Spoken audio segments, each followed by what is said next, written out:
NHRA National Event winner.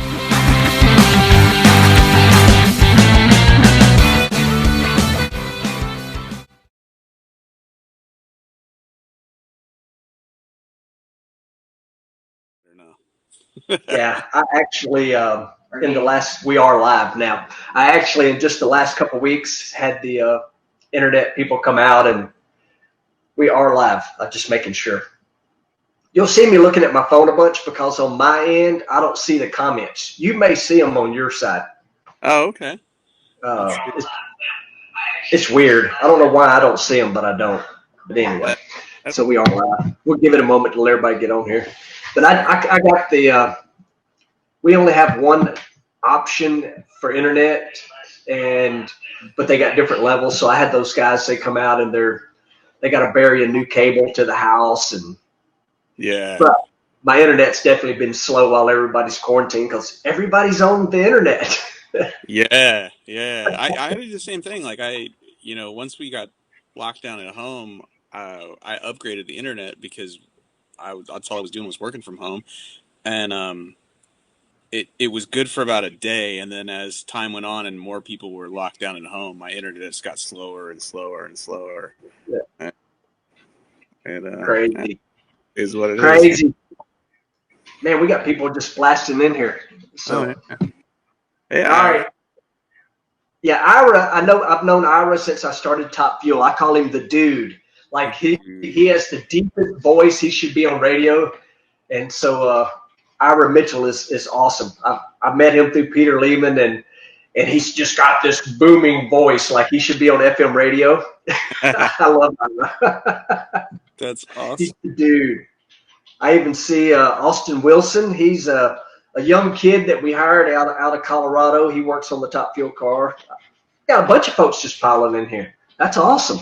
Right. So, Mike, we had all kinds of good conversations going while we were waiting on 7 o'clock to get here. And I want to hop right back on to something that we were talking about before we went live, and it's the boat. What got you, before we get to the boat, what got you into the boat thing to begin with? How did you become a boat guy? Like, where did that start at?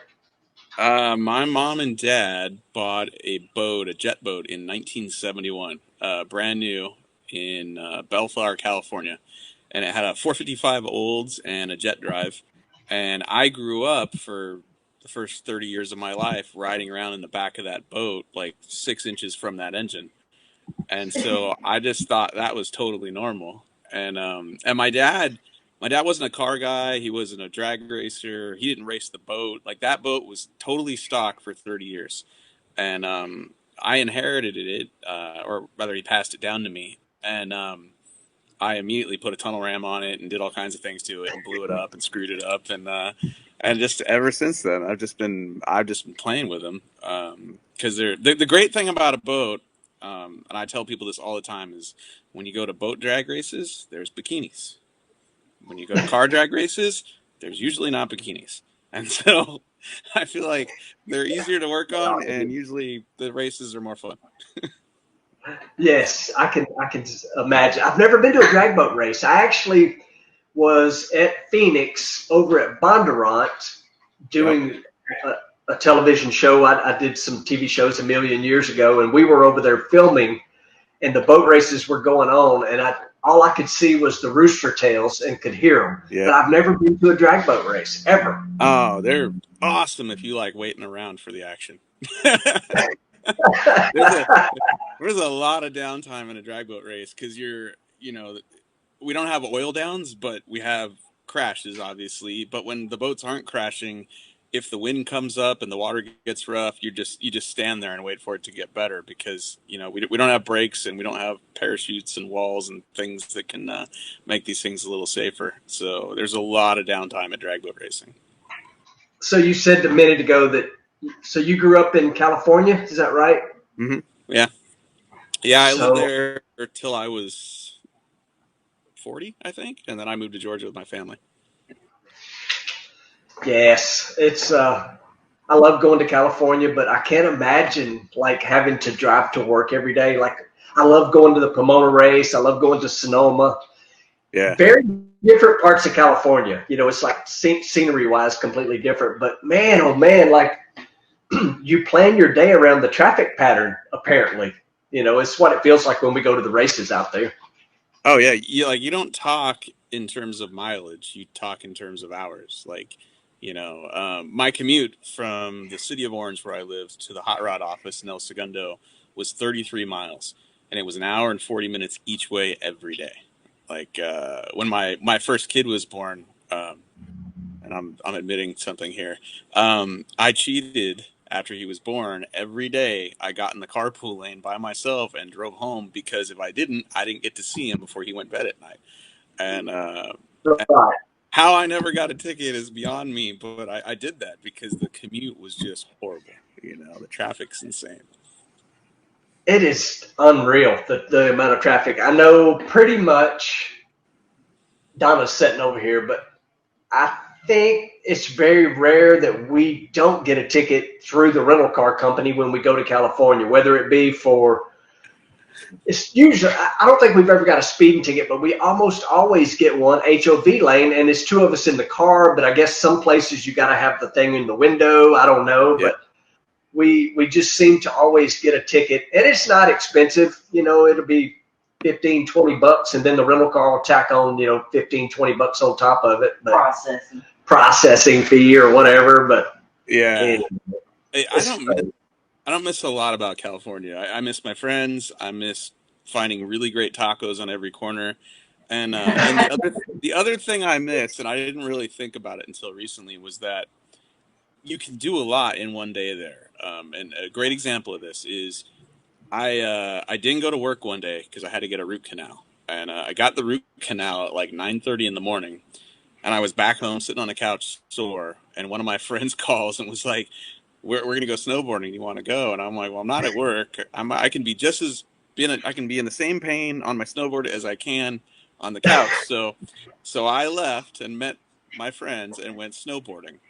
And when we were done snowboarding, I got another phone call from my friend Mike Alexander, who wanted to test his 5th gen Camaro at the drag strip. And that same night, I went drag racing. I got a root canal, went snowboarding and drag racing all in the same day. And had I really had my stuff together, I could have gone surfing that day. I could have done all one day. But the downside of that place is that my apartment there in Orange cost about the same as my house here in Georgia. And so it's just, I don't know how anybody lives in California and doesn't live paycheck to paycheck, because it's rough. Oh, I can only imagine. And I mean, I know you didn't start off with as many cars as you have now. I know you've got a lot of cars now, but how did you do that? I mean, so I'm going to back up. I didn't have any in California. Okay. Yeah, in California, I had the 55 and my drag boat, and that was it. And I didn't have room or money for anything else, because we lived in the apartment and, didn't have a real garage. And then I rented a shop, and that's where I kept the drag boat. And I had been building the 55, and right before I moved was when the 55 kind of hit the street. And I was like, I don't even have anywhere to park this thing. It's a good thing I'm moving, because it was going to sit in the street next to my apartment, had we not moved. And so, but once I got to Georgia, then, you have space. You have a place to park things. And then the next thing you know, things come in and out of your life, and you end up with, 9 cars, most of them crappy. So the 55, me and you definitely have that in common. So obviously I love drag racing. That's what I do. That's all I think about, pretty much consumed with drag racing, and 100% love the movie 2-Lane Blacktop. And I know that your 55 Blasphemy was inspired from 2-Lane Blacktop. Yeah. And I don't know if I've ever told you this or not, but I'm sure you know the movie like me. You can pretty much walk your way through it. So when they're pulling into Lakeland Dragway in Memphis, Tennessee, in the 55, as they're rolling in, you'll see an old Mopar there that says Racing Head Service, which used to be part of Comp Cam, still is actually. That's a Memphis-based company. But as they're driving on by, you will see a 68, and I may be wrong on this year, 68 SS Camaro, RSSS actually, and it's got the white stripe around the nose of the car. The hood is up, and there's a guy standing there with a cigarette with white pants on. That's my daddy. No way. That's my daddy. Yeah. Your dad was in the movie. Oh. Now, granted, he had no part of the movie. He just happened to be there when they shot that scene. So, dude, who cares? If you like really crappy car movies that are also great, there is nothing better than Two Lane Blacktop. I mean, there's minutes of that movie where you just hear the engine running, and they're not saying anything. It's great, and he's in it. Yeah, no dialogue. You know, they're just driving. You know, and they're going to check the jets every time they stop, and you know, they hack the guy off with the Hemi and the 4-speed. You know, there's a guy. You'll totally understand this. There's a guy I follow on Instagram who's got a primered 55, and he lives in California, and I forget his Instagram handle, but he just got the greatest license plate. It just says 3 yards, and I saw that, and I'm like, oh, it's brilliant. You win. You totally win. Yeah. Oh, that's so awesome. But I mean, did you start off like that was your goal with Blasphemy, like from the get-go, was because of the movie?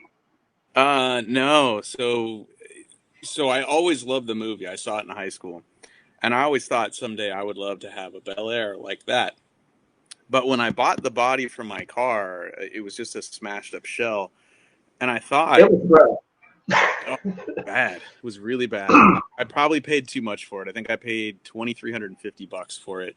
And I think the only reason I bought it was because it was hard to find one with a title that was in the system, in the California DMV. And so that's why I bought it. And at the time, I was sitting there going, I think I want to build like a nostalgia NASCAR or dirt track racer. Wide 5 hubs and radius, all 4-wheel wells, and a high rev and small block, and just go beat on it in the street. That was what I was, I think, going to do. And then Freiberger, for whatever reason, I don't know why he did it, but he was like, I always wanted to put a Hemi in a 55. And I immediately was like, well, I've got these Busch Grand National V6 parts. Do you want to trade? And I don't know why, but he was like, yeah. And at the time, he had like 3 or 4 Hemis. And he's like, yeah, I'll trade you. And I was like, oh, I have a Hemi now. Okay, now I want to build a gasser. And so had he not suggested putting a Hemi in a 55, I probably wouldn't have a gasser. I probably would have built that, NASCAR version of the car. And I'm glad I didn't, because I've been to so many places and done so many things, and that car has just changed my life, for the better. And in fact, you've been instrumental in me actually winning races with that car, because you helped my reaction time. Great your advice. So you had a perfect light after you called me, actually. Yeah, I did. I basically did a bad job at redlining after I talked to you. Yeah. So I guess first of all, because I know pretty much everybody watching knows you and knows me or whatever, but what has kind of been the steps and what has been the coolest things with Blasphemy? Going from, I've watched pretty much every episode of Roadkill, and I know that thing was definitely beat up, and you went to Oregon, I think, and got the chassis for the thing, and you rebuilt the motor on the freaking picnic table at Milan, Michigan. Yeah. And I've got a Milan, Michigan story. I'm sure at some point you've seen the picture of me flipping the dragster over backwards, which was the General Lee themed car. Yeah. That was in Milan, Michigan, by the way. Oh, wow. Yeah. Wow. Yeah. So the history of Blasphemy is my friend Jim Meyer was building chassis, still is, up in Oregon, and he called me and was like, I have a gasser chassis that you can bolt a 55 body onto. And I was like, okay, well, I've got a used Hemi that needs rebuilding. And so we cooked up this plan to shoot an episode of Roadkill. And so we towed the car up there and put the body on his chassis. And I swear, all we had to do was cut a small little tab off the bottom of the floor that was like for a bump stop or something right above the drive shaft, like a pinion snubber kind of deal. It was either that or an exhaust hanger. I don't even know, because I don't know what a 55 looks like when they're stock. it's before my time. Right. So we bolted on. We set the Hemi in there. I sit on my butt in the dirt and just stare at it, and it's the most beautiful thing I've ever seen. Even though it's rusty, bent, smashed, the whole deal. And then we go back home, and the car sits because what I don't think most people know is that Freiberger and I were journalists working at Hot Rod Magazine. Roadkill was an accident that we were just filming on the weekends while we were doing the magazine. And so there wasn't any time to really work on the car. And so for the first 7 or 8 months I had the car, it just kind of sat there. And when we finally got serious about making a road trip in it, I sent it over to Hot Rods and Hobbies in Signal Hill, and they fixed all the sheet metal because I knew I wanted to cage it, but the floors, even though they looked good, turns out once I media blasted it, they were paper thin. So they did floors and quarter panels and lined up, everything that we could on the car. I kept the original doors. I bought a tilt fiberglass front end, and then it went back to the Hot Rod Garage Studio. And over the course of, I don't know, the next 8 months, we just started plugging away on it. And the day we finished it, we hopped in it with no tune, basically. Actually, that's not true. A friend of mine came by, Methy Bob, and he put a bass tune on it to get us around the block. And then we just hopped in it and drove cross country. And along the way, I was just buried with my head in the laptop trying to make the Hemi work. And we drove from LA to North Carolina for the start of Hot Rod Power Tour. And by the time we got there, the car was pretty well dialed. And I was happy with it. Like, I didn't really want anything else for it. In fact, I remember we stopped in Oklahoma to go see Big Chief and Sean. And I remember they were asking me, like, are you going to change anything? You going to do anything? And I'm like, nah, man, this thing's amazing. I love it. I don't want to change anything. And at the time I meant it. I totally meant it. I just wanted to drive it around on the street. But then I go to Drag Week as a reporter, and I see all these people having fun with their street cars, and it just ruins me because I wanted to have that kind of fun. And so I just start wrenching on the car and running the car. And so for the next 6 years, I broke everything. Like, there's virtually nothing left on that car from the original build. Even the windows are gone. And so I broke everything, and now it's a legit mid 8-second street car with a stick and a straight axle front end. And I'm still breaking stuff, but it's slightly more reliable, and I've learned like just so much from sticking with that one car. It's the reason, like, I have other vehicles and projects and things, and they've all just sat there neglected for 5 years because all I did was stick with that one car. And I know I'm rambling in a total long story. No, I love it. I love that car. So you asked me all the highlights. So the highlights were we drove it cross country, and at the time it was like an 1150 car, and then I put a blower on it, and we beat a Hellcat in a drag race in an episode of Roadkill, and then what up? I raced it on Woodward Avenue against Freiberger after rebuilding the Hemi on a picnic table. That was awesome. I lost. I've never won a race on Woodward Avenue, actually. We went to an NHRA national event at Pomona, and I won a grudge match, and poor John Chase had to shave his beard off. We won Drag Week in the car and set the record. Like, we've just things that never even thought possible or that I even knew I wanted to do, I've gotten to do, and people I've gotten to meet because of that car. It's just been incredible. So that car is amazing. I mean, at Pomona, the thing had to leave the starting line and it was like 4 feet in the air on first gear, and then another couple feet in the air on second. And yeah, nobody saw that either. I saw it.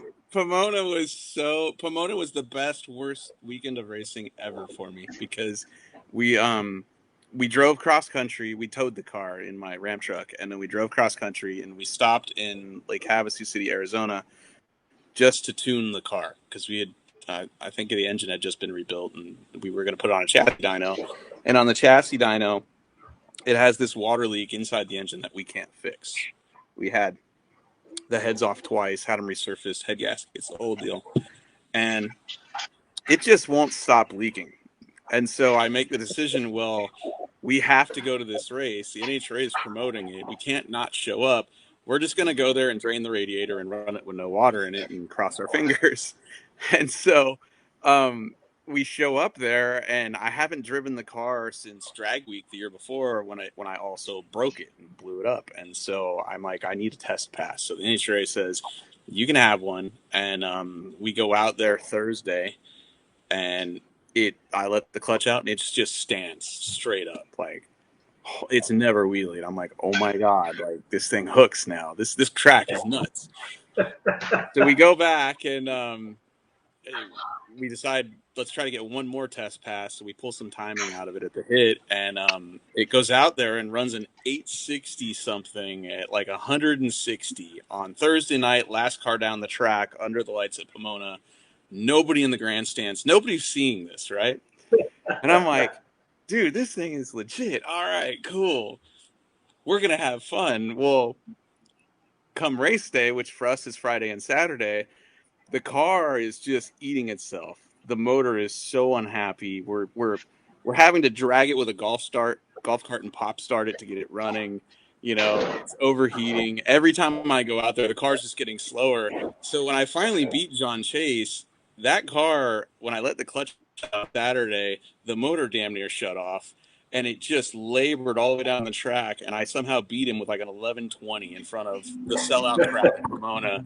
Not my wheelie, not my 860. No, man, 11 seconds is what the people of Pomona think that car is capable of. I've got a video of you on that run. Like it sounded bad. Like it almost didn't want to do a burnout. Like it was like, woo, Yeah. It just sounded rough. I've got that video still in my phone. I was like, oh man, but it did it, you know. I mean, we kind of skipped over the whole Hoonigan's thing and those guys wanting to race and all, but they were so far out in left field. I mean, their car was actually scary, and I know you were over there trying to help them. The front end was freaking wobbling, and it was scary to get that car go down the racetrack. You better be glad you were in your car out front, because watching it from the starting line where I was is like, this thing is freaking going to crash any minute. Dude, and so the backstory for everyone that's watching is I get a text from somebody, I think it was on an airplane or something. I got off the plane, my phone blows up. Dude, you need to go look at the Hoonigan's channel. And I'm like, okay. So I go there, and at the very end of one of their videos, John Chase calls me out. And at the time he called me out, I think my car ran like low nines or something. And I don't know anything about his car. I had seen it, and I thought, okay, I think it's like a 13-second car, but you know, he must be working on it.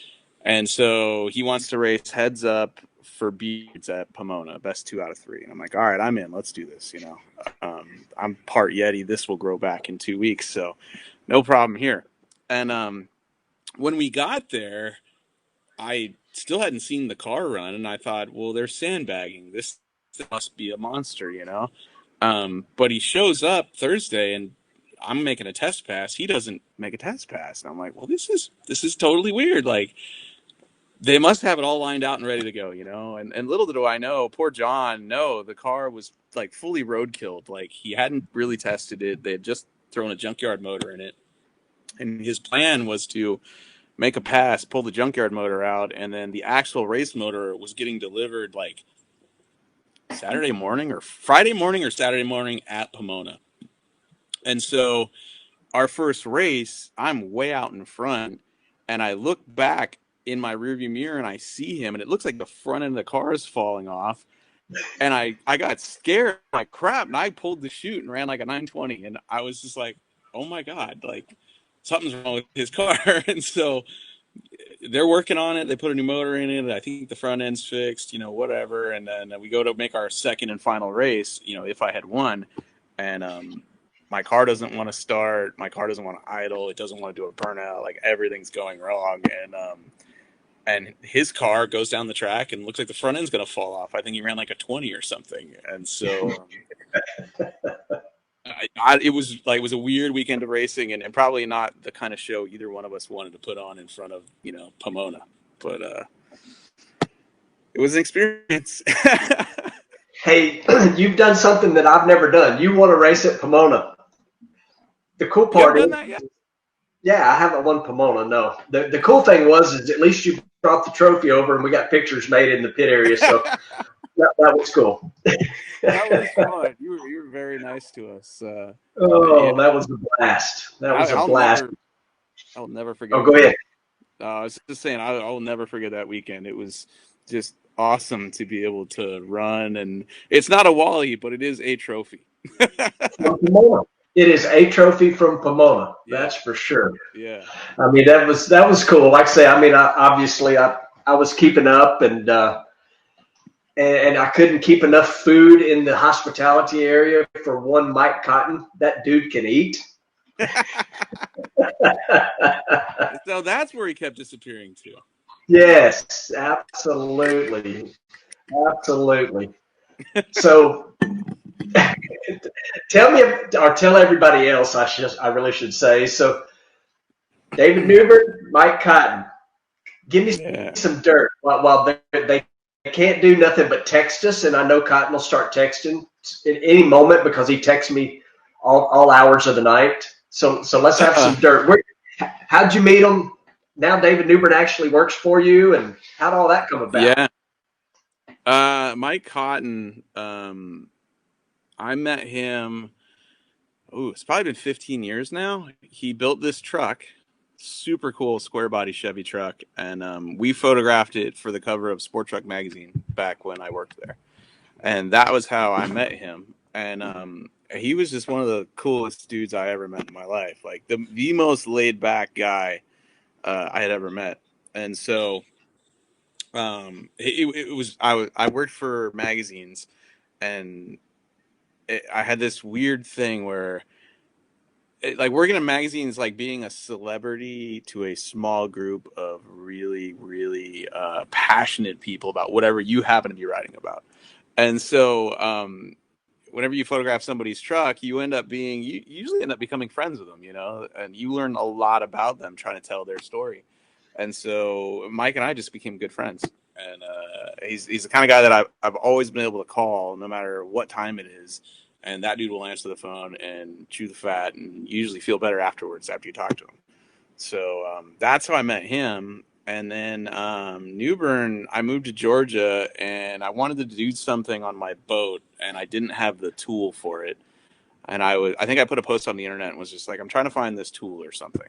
And he responded and he didn't live too far. And I was like, well, I'm just going to take a chance and go meet this total stranger and hopefully he doesn't stab me and leave me in the woods for dead, And he turned out to be a lot like Mike Cotton. He just turned out to be one of my best friends, just a cool dude. So eventually my YouTube channel, Finnegan's Garage, got to the point where it was a hobby for me for a long time. And then it got to the point where I wasn't uploading videos often enough. And I was kind of doing a disservice to the audience. And I was like, I need help down here. I can't leave my house for a week or two and film roadkill and then come back and spend time with my family and just totally neglect the YouTube channel. So I hired Newbern to help out work on the cars and everything. And then he just turned into be way more important than that. And now he edits the videos and he's on the videos and same deal, dude. So that's how I met those guys. That's cool. I love them both. I text them very frequently. I was on the phone with Cotton last night at, I don't know, 11 o'clock or midnight or something, and I'm sure, I don't know if he's watching or not. I know Cotton is because I am getting messages from Cotton. I see he's on here, but so I'm going to go ahead and spill the beans on something. So I've got two phones. Me and Don have been married forever, and we joke it's my burner phone, but all it was, the phone plan was cheaper, and so I took an old phone, and it now works. And for the last few months, like on Newbert's birthday, I sent him a text that said happy birthday, and he texted back, thank you, and then he said, who is this? And I never responded because it's not my phone number, the number that he has for me. Yeah. And every so often, I've been sending a text from my burner phone to him, just random something. And every time he's so nice. He never says nothing wrong, but he's like, who is this? I lost my phone. I lost my contacts or whatever. So I've been doing that like pretty regular. So now the beans are out. He'll know it was me, but I've been having so much fun doing that, just bugging him, sending him from some weird phone number. You know, it's a 901 area code. That's all it was as far as he was concerned. But they're both really good guys, and I think it's kind of crazy that you know, a guy that you meet just because you needed to borrow something has turned into a guy that you depend on for a lot of stuff. That's crazy. Yeah. Power of the internet. You want to hear a funny cotton story? Well, absolutely. We got one. We can't tell it. No, I got a New Bern story. It's a New Bern story, and we will tell it. Donna said we can't tell it. Go with your cotton one, then I'll tell my New Bern story. In 2000. Might have been 18, I think. Maybe 2018. I forget. Everything's running together.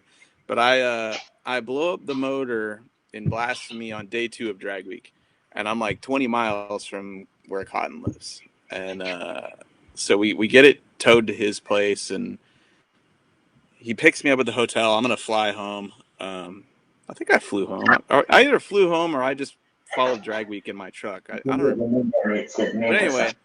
He picks me up at the hotel the next morning, and he's in his mom's Blazer. And I open the door, I get in, I sit down, and there's a bag phone. Like there's a car phone in the car. And I'm dying, dude. I'm like, oh my God, you have a Zach Morris car phone in your car. And he gets offended because you know how he is. He's offended that I'm laughing that it's 2018 and he's got a car phone. And I'm like, does this work? I'm like, there's no way this works. He's like, oh, it works. You can call 911 on it, nothing else. And I'm like, wait, it's still in here. It still lights up just in case you need to call 911. And he's like, yeah. And I'm like, but you have a cell phone, right? Yeah. All right, man. Say no more. Yes, but let's just go on and put this out there. He has a non-iPhone, and it never, and it's like constant. Like me and New Bern will be sending stuff, and when he replies, it comes as individual. It doesn't come in the group. Like he can't group text. He can't group text. It's Cotton. No, I can't figure it out. But he can't. And just for those of y'all that don't know, David New Bern and Mike Cotton and Mike have a new show, and actually it's on tonight, Faster with Finnegan, and those guys are on the show, so y'all can tune in and see these people that we're now telling stories about. But Cotton has a pile of crap phone. I'm just going to say that while we're on here too. The worst thing about Cotton's cell phone is we just give him crap for it all the time, because not only can he not group text, right? So we have a group text, he's there. But whenever he responds, it's like on the side, and so you never know what he's referring to. But worse than that, when you call him, it sounds like he's in a fish tank. You can't hear what he's saying, you know. So man likes to talk. He's a talker, so he'll be going blah blah blah blah blah. You're trying to get a word in, you can't get a word in, and finally, I just yell at him, "Please get an iPhone," and I hang up on him. But out of spite, he won't do it. He got a new phone recently. It's still not an iPhone. Well, he I'm sure you heard this too, but he sends a text, and I'm sure New Bern got it too on our little 3 group text thing. I bought an iPhone, and we're like, yay! He bought it for his daughter, not for him. So yeah. So here's my daughter's cooler than his. I've got to think about I know how to tell this story because I really can't tell it since we're live and whatever. But so I get a text message from David New Bern on my phone, and it was an adult message, shall we say. Let's just put it that way. It was an adult message. And you were driving. And I was driving in traffic, and so I started laughing. I said, Donna, you've got to read this text. And she read it, and we both busted out laughing. I said, you've got to answer that and say, Clay's busy right now. This is his wife. And that's what she did.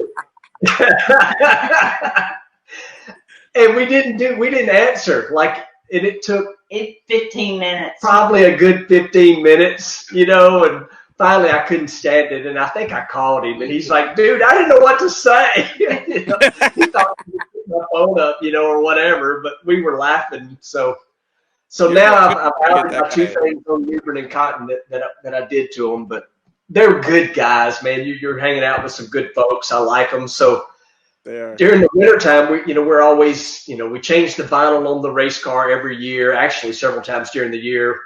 And this season, we normally do our tractor trailer rigs like every other year. So it was the every other year this year. So we revinyled.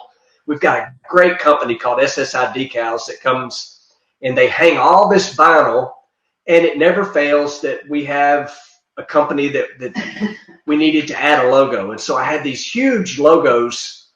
And I was at the shop, which is in McLeansboro, Illinois, and Cotton called, and he's like, what are you doing? I'm like, I'm at the shop. I'm going to hang some vinyl. And he's like, I'm coming down. I'm like, why? And he's like, I just want to come help. And that dude drove, a couple hours from St. Louis, stayed till wee hours of the morning, and helped me hang vinyl. That's just the kind of guy he is, and he's actually man, I'm pretty sure he'll watch this. He's horrible at putting vinyl on. It was bubbles and dots all in it. You know what's great about him is he's got a shop, right? I don't know how any work gets done in it, but he's got a shop, and he was getting mad at me because he painted Blasphemy, and I don't know if we were at PRI or SEMA or where we were at, but I was introducing him to some people as the guy who painted Blasphemy. And he was getting mad. He's like, man, I'm not a painter, all right? I do more than that, right? I'm like, all right. Damn, sorry, man. I thought it was a compliment. Well, he texted me these photos today of his van, which has a crappy paint job on it that he didn't do. Yes, it does. Right on the side, it says, paint. It says Midwest Images, paint. And I'm like, come on, man. Just you're a painter. It is what it is. I screw stuff up on the internet for a living. You paint. All right? Exactly. Embrace it. So my old Motorhome, I've got this 2001 model, and SSI Decal did the vinyl on it, so it looks great. But the cab, it's a FL 112 Freightliner. So for like the last year, Cotton's like, I'm gonna come paint that thing. He's a true painter. He ain't showed up yet. That thing's still got chalky paint. He ain't been here yet. So he keeps saying, I'm gonna paint that thing. I don't even ask him about it anymore. This whole quarantine thing and all that. And I done gave up on Cotton. I thought, man, I'm gonna get this awesome paint job because the dude can paint. I will give it to him. He puts decals on crooked, but he can paint.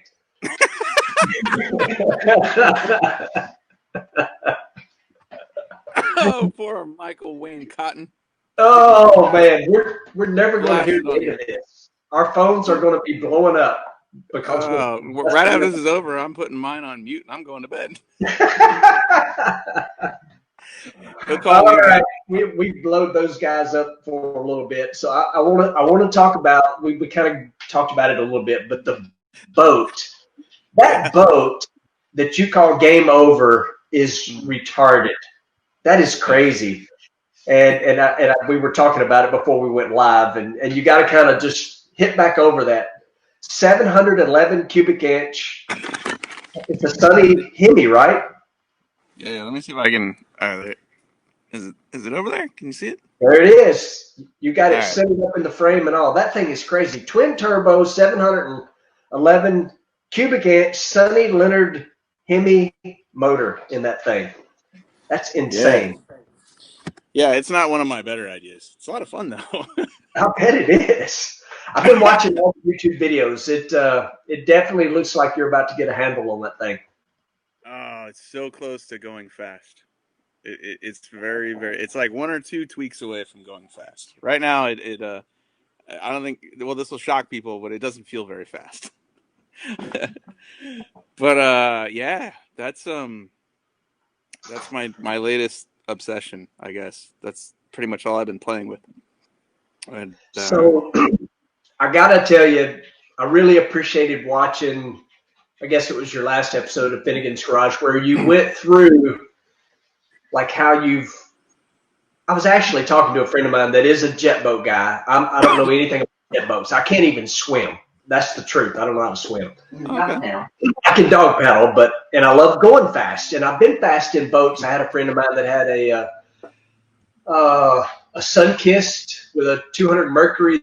This was 30 years ago. Sun-kissed hull with 200 Mercury, and we put nitrous on it, so it was really fun and fast back then, But anyway, I've been watching these videos, and you're like stalling the boat up. And I was telling this guy, I'm like, I don't know how this works, but he's like stalling it up. And in the last Finnegan's Garage, you actually showed how all that worked. And I thought that was really, really cool, how you're directing water, holding water, shooting it out the side, and you're getting ready to build boost with this thing, I guess.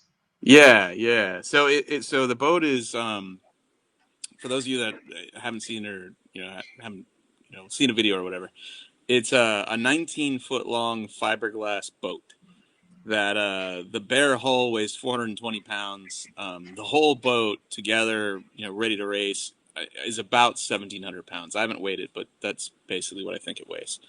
And it has a twin turbo 711 cubic inch Hemi in it, like Clay just said, that based on the fuel flow numbers looks like it's making about 1,700 horsepower right now. And because it's direct drive, there's no neutral or anything in the boat. So I've got this outlet on the end of the jet drive that shoots the water to the sides of the boat instead of behind the boat. And so you can sit there and rev the motor up and try to spool the turbos. And then it's CO2 activated. You hit a button, and then it just opens up and you go. And it's like you're shot out of a cannon. And for about 200 feet, this thing is a rocket, man. It is fun. It goes 0 to like 115 in about 4 seconds. But it doesn't right now. It needs tweaking. It doesn't want to go much past that point right there. So we're figuring out how to pick up water out of the lake and efficiently put it through this jet drive so that the boat will continue accelerating. Because my goal is to run 3s at 1/8 of a mile. I think that would be fun. I don't really care about the top speed at all. I just want to feel like I'm shot out of a cannon. And that's my interest in this thing. It's got 2 fiberglass bucket seats, no seat belts, no windshield, no roll cage, and just a ridiculous amount of power. And so it's fun. It's really fun. I highly encourage everyone to get a jet boat, before they die. It looks really, really fun. So I've got questions. So yeah, what's the deal called that turns the water out? It's a name for it, I think. Oh, it's called a neutral bucket. A neutral bucket. Yeah. So is it like letting go of a trans brake button, or do you actually push a button that makes it go out of the way? The way I have it set up is on the steering wheel. I have a toggle switch that opens and closes that bucket. And when it's in the closed position, it's like having neutral. You can rev the motor and the boat doesn't want to. And then, so I'm revving it to about 4,000 RPM. I'm not quite building boost yet because I haven't got the 2-step working properly on the boat. And so I rev it to $4,000, and it doesn't have boost. It's got like 1/4 pound of boost. And then I flip the switch, the bucket opens, and you have this fire hose that comes out, and the boat just leaps out of the water and instantly builds boost. I'm only running 8 pounds right now. But it gets to 8 pounds quickly. The thing looks like it moves. And the reason I'm asking that, because I'm thinking, is it like a dragster, like in a dragster, not a top fuel car, but like a super cop car. Right. You don't want to hit the freaking trans brake button again. So I guess that was kind of what I'm asking. You don't want to do that. So if I was in the middle of a pass and for some reason flip that toggle switch down, that bucket would close over the jet drive, which is like having a fire hose, shooting water out. And when the bucket closed, it would just blow the bucket off, and the boat would probably not be happy and probably try to crash. Yeah. Yeah. Toggle switch. That's what made me think about that. I'm like, well, what if, if you were like having to get with the wheel on the thing. Yeah, it would be better to have a button, but the thing is I drive the boat on the lake, right? It's a 2-seater. I can put a cooler in it. My wife and I can go out cruising in this thing. So I have a toggle on it so that no matter where the steering wheel is positioned when I'm around a dock, I know that I'm forward or reverse. I know which position it's in. Right. And so if it's on a button, you can't visually look at it and know. You know? Right. Yeah, that makes sense. So that's what that is. So there's multiple other buttons on the wheel. Again, obviously, I just watched this video a couple days ago whenever you posted it. So what's everything else? It's the race coming out. I'm sorry. Yeah, so the one closest to my thumb, whoops, find my thumbs here on the screen here. The one closest to my right thumb, that's the forward reverse. The one next to that trims the boat. You can adjust the angle of the jet drive. On the opposite side of the steering wheel, there's the oh crap button. And that is a pneumatic pressure relief valve bolted to the top of the jet drive. Jet drives are awesome, except when something goes wrong. So you're going really, really fast, and obviously worst case scenario is the motor blows up or locks up, right? Well, because it's jet drive, the water is coming in the jet pump at a high rate of speed, and the water comes through the bottom of the boat and up into the jet drive. Well, if the engine stops turning, then the jet drive stops turning. All that water's coming into it. It's got nowhere to go. So when it hits the impeller and the jet drive, it just lifts the back of the boat up into the air, slams the nose down, and you get thrown out of the boat. So that button on the other side of the steering wheel operates a pressure relief valve. And every time I go make a pass, before I let off the gas pedal, I hit that button, open the relief valve, then start slowing down the engine RPM. Because if you don't do that in a fast jet pump boat, they tend to hop. All that water going in there just makes them hop. And if they hop hard enough, they blow out all the gaskets in the jet drive, which sucks. Because some of those mating surfaces are inside the boat, and you blow out some of those gaskets, and then the boat sinks. So this is a really smart thing. Everyone needs one of these in their lives. Exactly. That's what I'm sitting here thinking. I just told you that, I can't swim. I can only dog paddle. But I promise you, I have been to the hospital emergency room more times from water sports because I can barefoot. I love barefooting. Oh, you're crazy. Yeah, I can barefoot. I used to could. It's been a long time since I did it. But I've spent more time in the emergency room for barefooting because the water is really hard when you're going fast than I have from drag racing. I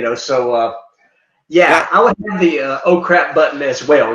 I've showed you the one in the dragster. We have the oh crap button in there, which shuts the fuel off, opens the parachutes, cuts the ignition off, does all that. Yeah. Yeah. I don't know why. I still think car racing is more dangerous. And I think it's a personal thing for me. I feel like I have a better sense of when things are going wrong in my boat than I do in Blasphemy. I don't know why. I feel pretty invincible in Blasphemy, and I shouldn't feel that way because at any moment, well, let's put it this way. The last pass I made in Blasphemy at Drag Week, I was in the marbles, and I didn't want to lift because I was trying to win. And if you look at the drone shot of that last pass, the car wheelies, lands, goes left, it's in the marbles, then I turn it all the way around. I used the entire lane, both sides. And I should have lifted, and I didn't. And I don't know how I didn't crash, but didn't feel like I was going to. But the boat thing, if I describe the safety gear to you, it will sound really foolish to do this. I wear a life preserver. It's certified, that has a parachute built into it, tethered to the boat. And if the boat crashes and I go flying into the air, that parachute is supposed to open and make me land feet first in the water and kind of slow me down, in theory. When you're going that fast, you don't want to land feet first into the water because you're going to get an enema you're probably never going to recover from. So then I wear Kevlar-lined shorts that are made by the same company that made that life vest. And the Kevlar-lined shorts go over whatever I'm wearing to stop the high-speed water enema. If I'm at a sanctioned event, I've got a fire suit and everything, but I've got those other two safety devices going on there, just in case. Oh man!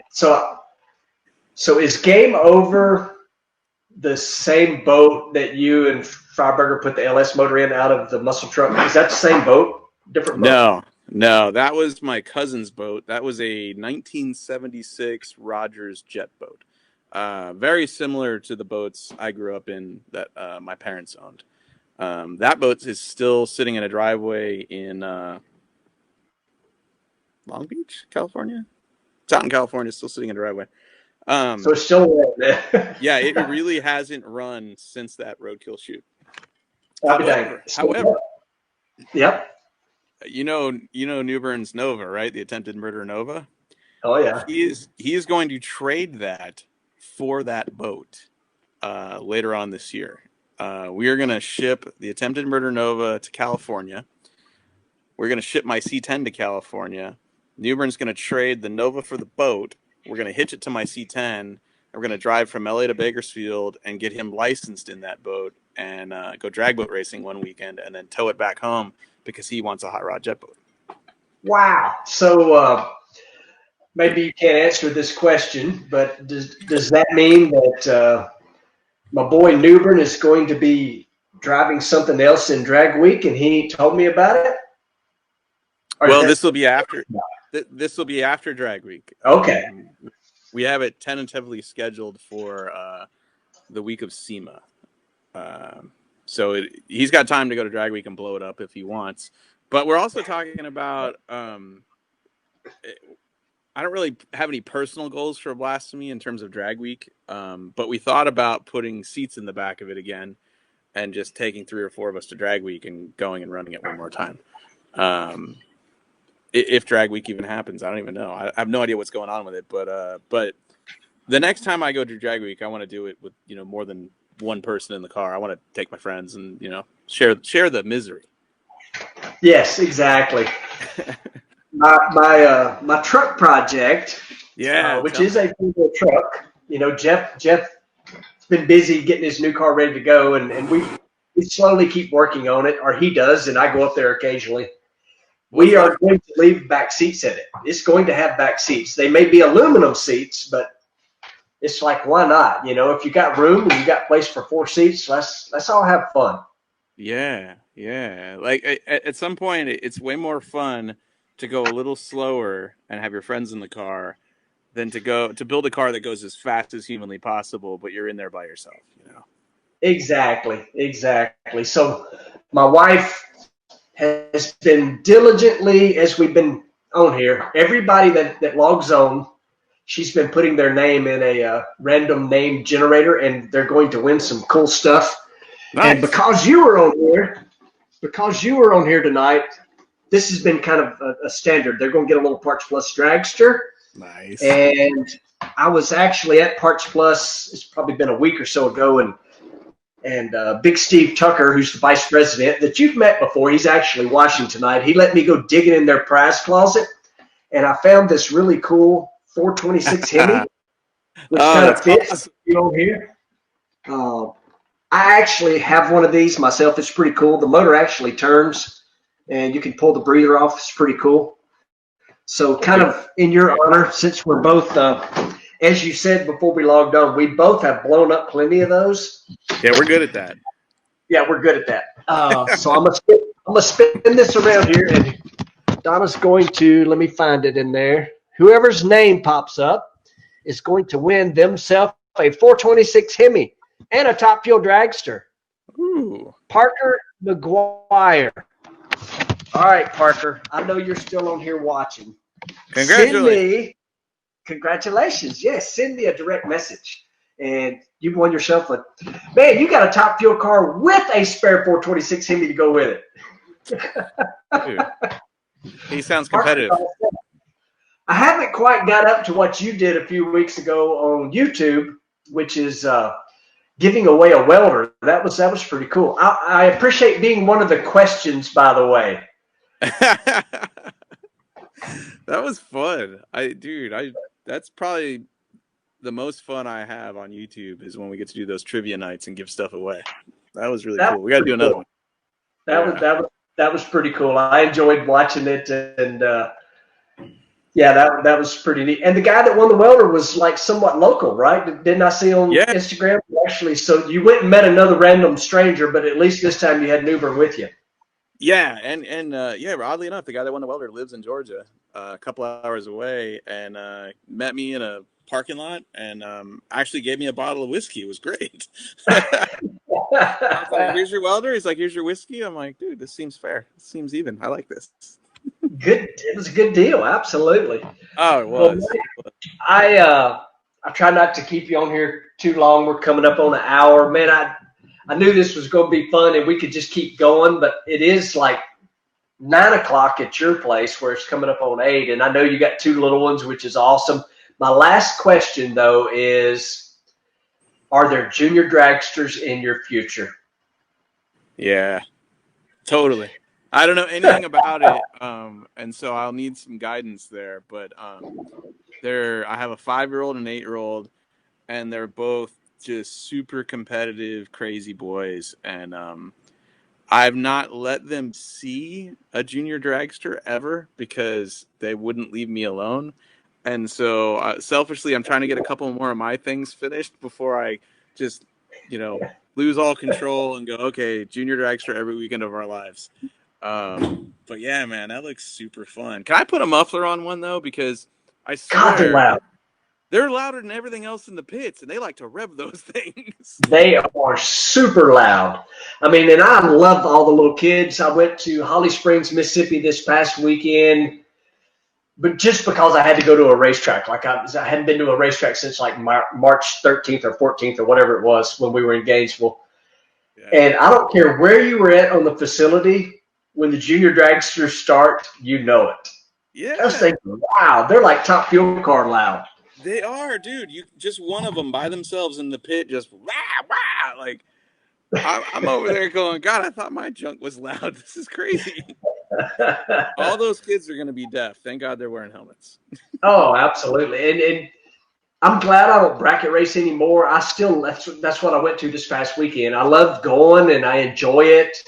I love seeing all my buddies, but all these kids that now have grown up through junior dragsters, they are just crushing it. I mean, and there's big money to be won bracket racing nowadays. I mean, later this should have already happened, but because of the COVID thing, it's been moved to October. But the first ever guaranteed to win $1 million. We're not talking purse. The winner is going to win $1 million at a bracket race later this year at the Memphis Racetrack. The Great American Guaranteed Million. I mean, think about that. Some bracket racer is going to win $1 million freaking dollars. And that's just the winner's purse. It breaks down. I mean, I don't even know what the total payout is on that deal, but it's huge. So yes, put those kids in junior dragsters and or golf. Or golf. Golf is even better. Golf seems safe, sure.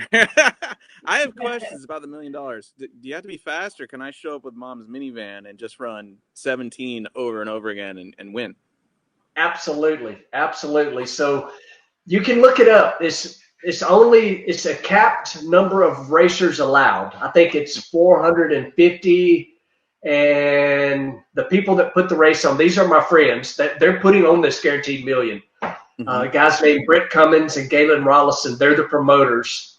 And I think there's only like 30-something entries left to enter the race. Okay, the guy that won wants to know. The Great American Guaranteed on Facebook. Great American Guaranteed Million. Oh, Donna's got a question. The guy that won, Parker wants to know if he raced drag boats in Red Bluff first. Did you race drag boats in Red Bluff, California? No, they stopped having races there before I started drag boat racing. I started drag boat racing in 2002 or 3, and I think by then I had heard great stories about going there and that the whole city turns out and like it's awesome, but they weren't racing when I was racing. So this is my last question. How fast have you ever been in a boat or drag boat, I guess? Or quick, fast, whatever. My last drag boat was a nitrous deal, another jet boat. It was a pickle fork tunnel hole, and it ran 720s, 730s in the quarter. Wow. And so that's the quickest I've ever been. The new boat, I'm hoping, will run in the 5s, but I don't think the boat I build is basically illegal for most classes. There's like one outlaw class that I think has unlimited cubic inches that I could enter. And it's an 1/8 mile class, thankfully, because I really don't have any business taking that boat with that motor 1/4 of a mile. Agreed. It's never been done, and it really isn't safe. But I have no problem wooding it for 660 feet. So the goal there is in the 3s in 660 feet. That's what I'd like to do. I don't know what's going on over here, but Donna is dying. I don't know why I'm laughing about this, but Preacher Craig wants to know if they need a preacher over there. Yeah. So my buddy. Racers for Christ is usually at all the boat races, and it's comforting when you're getting in the boat at the edge of the water and you're going in, and to have somebody just say something positive to you before you go in there. So that is actually a former RFC preacher who is the preacher at the NHRA races.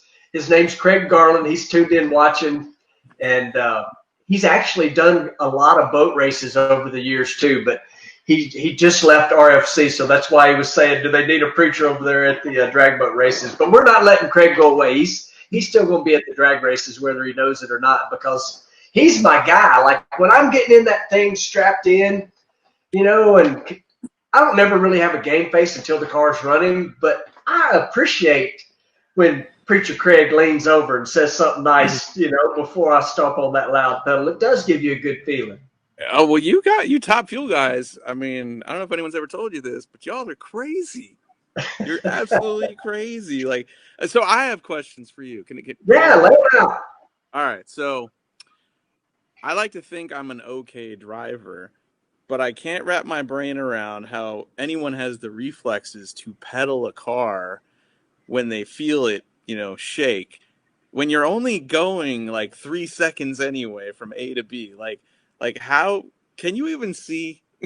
Like, can you even see down the track when it's going, or do you just hit it, close your eyes, and look? It's according to the situation how bad it is if the eyes are open or closed. But to tell the truth, like, that's a good question. Like the tire shake thing, and that is something that my crew chief that I have back now, Mike Klober, really drilled into my head, because a lot of guys drive with the brake, or so they say. And they think it's effective, dragging the brake or whatever. But in my opinion, and this was Mike Klober's opinion, which made it mine because he was who kind of taught me when I first started, was this thing makes 10,000 horsepower. Does it think anything about having the brakes on? Probably not. I mean, your freaking Ford Torino with a 302 can overpower the brakes and can power brake. So you're going to learn to drive with the throttle. I'm making this a long story, but how do you know to do it? Because it freaking hurts. Like, it truly freaking hurts. Oh. And so you're down to two options. You either continue to get your butt kicked by the race car, or you just step out of it. Like if it's qualifying, and you're qualified already, you just freaking step out and call it good. Or it takes a little while to learn to do it and become good at it. And we actually judge me, because we can see how long it took from the time I felt it shake to how long and how quick I was back off and on the throttle. And so that's like a game for me and Mike. Like, oh, that was a good one. Or, boy, you sucked. Like if it took too long.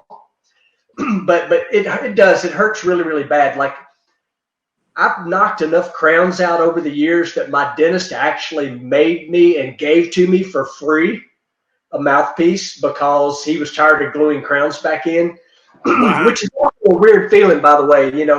Shake the tires, pedal, once or twice or more, actually, over 20 years before I started wearing a mouthpiece. It's like, oh, I don't want to swallow that. I don't want to swallow that crown. And you go to the dentist on Monday or Tuesday when you get home and get it glued back in. But Dude. I'll judge tire shake on how many Tylenols that I need to take afterwards. Even with the mouthpiece, typically it is an instant headache. Like it's so fast and so violent. So are you, I mean, do you worry at all that it's like a mild, not a concussion, but you're... It can't be good for you. Okay. It can't be good for you. Donna all the time is like, you're not right. And that's what I blame it on is tire shake. I mean, it's got to be some effect, 20 something years of driving these things. And yeah. Well, I mean, heck, let's face it. Look at John Force. He's not normal. It's got to be all that tire shake, right?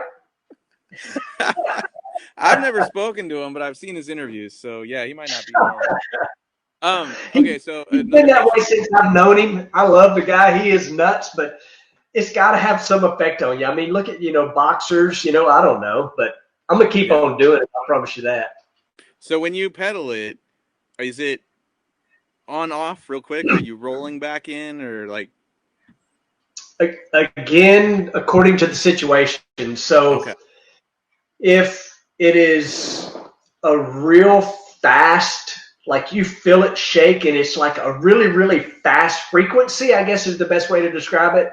And here I am drawing lines. I was drawing lines before we went live. But like if you look at the G meter and the frequency of the G meter is very, very close together, typically that is the kind of tire shake you can pedal.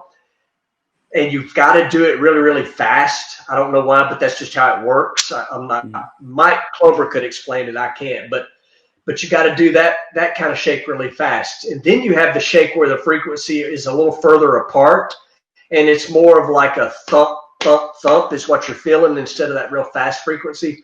Right. And a lot of times those will get you in trouble because the slower shake like that, a lot of times the car will make it, without having to pedal it.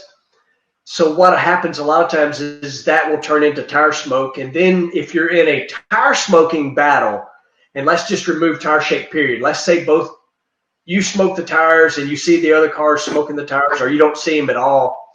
At that point is when you want to roll the throttle. Okay. If you think about it like driving on ice in downtown Atlanta, you're doing the best you can to keep it kind of moving forward. And if you just went wide open, it just zing, and of course the fuel car can blow up if you just zing it. Okay. So those are fun. But if it's a little further down the racetrack and the clutch is already really came at it, and I don't want to say fully locked up, but probably pretty much locked up, you almost need to whack the throttle like you've stepped off because you feel the car and you actually feel like you get taller because the thing's just stood the tires up and it tries to throw you out of the car. I'm making this really long. But anyway. So you step off the throttle and you try to give it a moment. Yeah. So you step off and you try to give it just a moment to settle, like when you feel yourself kind of settle. But if it's far enough down track, you want to almost like whack the throttle, just like bam, and step right back off. And what that does is break the engine loose from the clutch. So you'll kind of go and then roll into it. So the motor and the clutch are not stuck together. That's if you're far enough down the racetrack. And again, all this is going on in, if you're smoking the tires 5 seconds or 4 seconds or however quickly you can gather it back up. But it's a few thousand laps for me. I still get excited. I still love it. And I can't wait. This is probably going to be the most excited. Every driver that shows up in Indy the second weekend in July is going to be super like butterflies, nervous, excited, because I don't think anybody that's done it a lot full time like I have forever and like John Force or whoever the case may be, we've never went this long without driving the car. Yeah. This is longer than the off season. It's been longer than the off season. So I can't wait. The excitement of putting the helmet on and the burnouts and I hope you remember how to do it. Yeah, exactly. It's like you better kind of like start replaying it in your head. But that's another thing about pedaling is, and I don't know the exact number, but we're only talking. Where's the camera? you know, an inch and a half of throttle travel. It's not like, you know, an O'Holly carburetor where the pedal's that far. You know, you're only got, so you're, and that's one thing I've really had fun with over, you know, the last few years is, as I've done this forever and ever and ever, I don't use a throttle stop doing the burnout anymore. It's required to be on there, but I think that's just cool. And there's a few drivers, if you listen to them, that are actually driving the car in the burnout, you know, and not just burr on the throttle stop. I pay attention to that. Again, you know, that's when you kind of start nitpicking to find what each driver's doing. You know, a lot of these things have become really, really automated, and I don't think that's cool. Some of the automation, yeah, I get it. It's a safety thing. But at the same time, I'm like, let's take all this stuff away and let people drive, you know, and like open their own parachutes. A lot of people don't even open their own parachutes no more. And, you know, the throttle closes.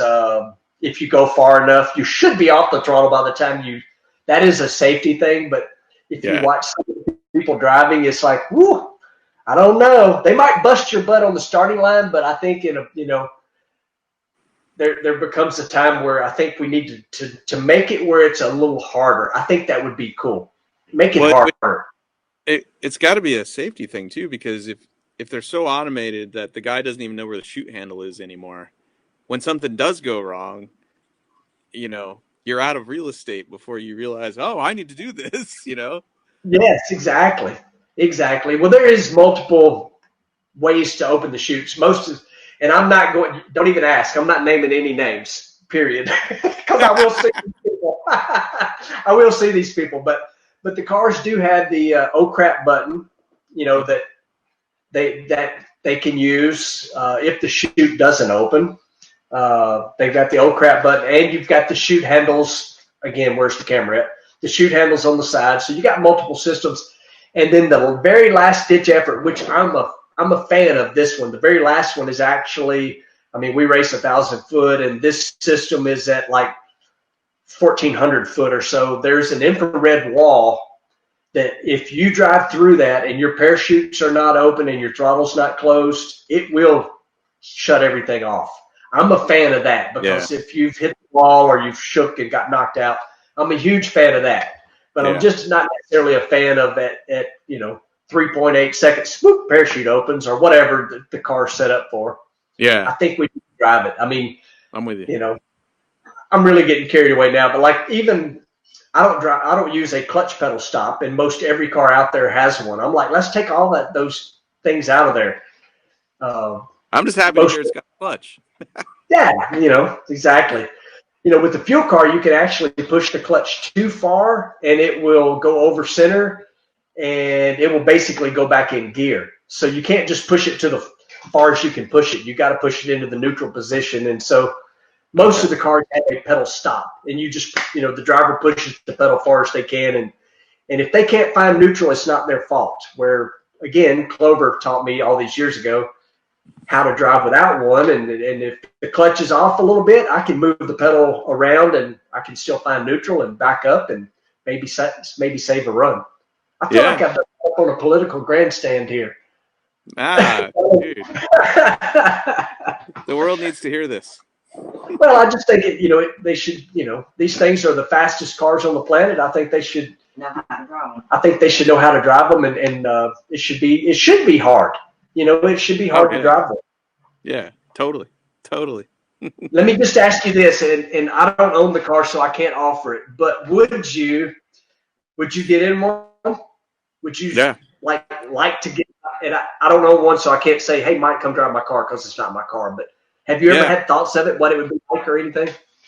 Yeah, I would do it. I would totally do it. I don't have any interest in doing it in a boat. Me neither. A safety capsule in a boat, that doesn't interest me at all. But I would, years ago, I would say I would really like to drive a pro stock car. I love the technology of them. I think as I've gotten older, I just like acceleration, and to feel that in a fuel car. Whoa, that just sounds awesome. Yeah, me too. Me too. The acceleration is unfreaking believable. Yeah. And the crazy thing is most people say, man, I just want to stomp on the loud pedal and, just feel that when you take off. But the crazy thing is those things accelerate harder a few hundred foot into the run. It's like I want to feel it when the clutch locks up. That's what I want. Yes, absolutely. Get that baby to half track basically, because, it just, the best way, and you can relate to this, is like when the clutch starts coming, is like grabbing the button on a big, huge shot of nitrous. Yeah. That instant, like, woo, here this thing goes, Oh, God. That's a good feeling. On Finnegan's garage, we buy a top fuel dragster. I don't know if you can hear what Newbern, you're not allowed to drive because you break everything. I've noticed that. That could be a project. Yeah, it could be a project. Hey, you got a crankshaft already there. I do. It's it looks like it'll polish up. I think it'll work. Well, Mike, I've kept you way longer than I meant to. Thank you so much. This was so much fun, and thank you. Hopefully, I'll see you at the racetrack soon. Yeah, definitely. Thank you, Clay. See you, Donna. Bye. Bye, y'all. Bye. It'll take a moment for me to make it.